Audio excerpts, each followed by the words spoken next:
পুরুষের বীর্যে থাকা শুক্রাণুর সংখ্যাই ঠিক আছে, এর গঠন প্রক্রিয়া ও গতি ঠিক আছে, গর্ভধারণের জন্য চেষ্টাও করছেন, কিন্তু নারী জননাঙ্গে প্রবেশ করলেই শুক্রাণু নষ্ট হয়ে যাচ্ছে। কারণ মহিলাদের জননাঙ্গের অভ্যন্তরে এমন কিছু ত্রুটি থাকতে পারে যার জন্য শুক্রাণু যোনিপথের অভ্যন্তরে গিয়েই মারা যাচ্ছে। শুক্রাণু যদি জননাঙ্গের অভ্যন্তরে বেঁচে থাকতেই না পারে তাহলে গর্ভধারণও সম্ভব হবে না। মহিলাদের যোনিতে যদি অভ্যন্তরীণ পিএইচ খুব বেশি অম্লীয় হয় সেক্ষেত্রে শুক্রাণু মারা যায়, কারণ শুক্রাণু ক্ষারীয় প্রকৃতির হয়। যোনির ভেতরের পরিবেশ অনেক বেশি অম্লীয় হলে শুক্রাণুর গতি কমে যায় এবং মারা পড়ে। এ কারণে যদি দেখেন স্বামী স্ত্রী উভয়ের রিপোর্টই ভালো, কোথাও কোনো সমস্যা নেই, তারপরও গর্ভধারণ হচ্ছে না, সেক্ষেত্রে শুক্রাণু যোনিপথের অভ্যন্তরে আদৌ বেঁচে থাকতে পারছে কিনা, ঠিকভাবে জরায়ুর ভেতরে যেতে পারছে কিনা সেসব দিকে খেয়াল করতে হবে। মহিলাদের যোনিপথের পিএইচ নর্মাল হওয়াটা সফলভাবে গর্ভধারণের জন্য খুবই জরুরি।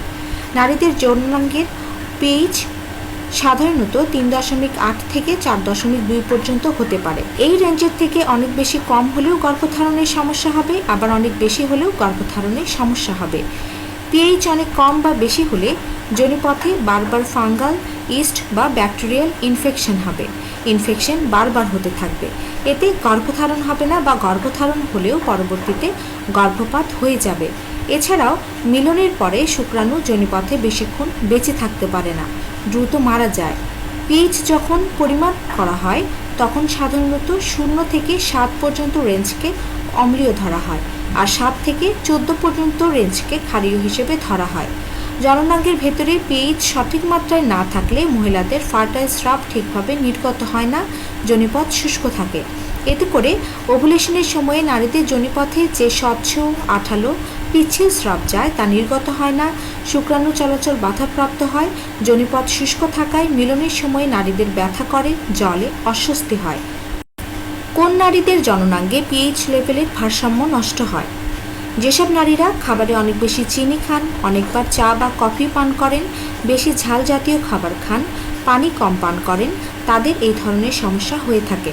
কিভাবে বডি পিএইচ লেভেল ভারসাম্যে আনবেন? যদি আপনার অ্যাসিডিটি অনেক বেশি হয় তাহলে ফলমূল, শাকসবজি জাতীয় খাবার যেমন শসা, তরমুজ, এ ধরনের পানি জাতীয় ফল সবজি বেশি বেশি খান। গ্রিন টি খাবেন, এটিও এক্ষেত্রে বেশ উপকারী। ডিনার যদি অনেক বেশি রাত করে খান সেক্ষেত্রে চেষ্টা করুন সর্বোচ্চ রাত 8টার মাঝেই ডিনার কমপ্লিট করতে। দেরিতে খেলেও 1.5-2 ঘন্টা পরে ঘুমোতে যাবেন। ডিনারের পর অনেকেই কফি খান, এটিও করা যাবে না। কফির ক্যাফেইন এবং দেরিতে ঘুমানো উভয়ই অ্যাসিডিটি বাড়িয়ে দেয়।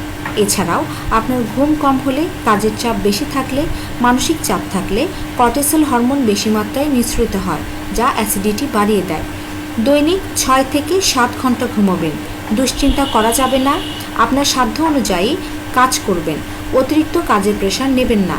জননাঙ্গে সাবান বা লিকুইড কিছু দিয়ে ওয়াশ করবেন না, এতেও পিএইচের মাত্রা কম বেশি হয়ে ব্যাকটেরিয়াল ইনফেকশন হবার সম্ভাবনা থাকে। জননাঙ্গে যদি বারবার ব্যাকটেরিয়াল ইনফেকশন হয় সেক্ষেত্রে ফুটন্ত পানিতে 1 চামচ জোয়ান বা আজওয়াইন দিয়ে ফুটিয়ে ছেঁকে নিয়ে সেই পানি বালতিতে নর্মাল পানির সাথে মিশিয়ে প্রতিবার প্রস্রাবের পর ব্যবহার করবেন। ইনফেকশনের সমস্যা অনেক বেশি হলে একজন অভিজ্ঞ গাইনি বিশেষজ্ঞকে দেখাবেন। মিলনের সময়ে পিচ্ছিল করার জন্য তেল, ভ্যাসলিন এগুলো অনেকেই যোনিপথে ব্যবহার করে থাকেন, যা করা একদমই উচিত নয়, কারণ এগুলোতে কেমিক্যাল থাকে যা জননাঙ্গের পিএইচের মাত্রাকে ক্ষতিগ্রস্ত করে। বিকল্প হিসেবে মিলনের সময়ে পানি স্প্রে করে পিচ্ছিল করতে পারেন। মিলনের আগে ফোরপ্লে করতে পারেন যাতে সঙ্গিনীর ন্যাচারালি যোনিপথ পিচ্ছিল হয়। এভাবে নিয়ম মেনে চললে পিএইচের মাত্রা ঠিক থাকবে, শুক্রাণু মারা যাবে না এবং জরায়ুতে সাঁতরে ডিম্বাণুর সাথে মিলিত হয়ে গর্ভধারণ ঘটবে। আজকের আলোচনা এ পর্যন্তই। ভালো থাকুক, সুস্থ থাকুক প্রতিটি মা, এই কামনায় আজকের মতো এখানেই শেষ করছি। ধন্যবাদ সবাইকে।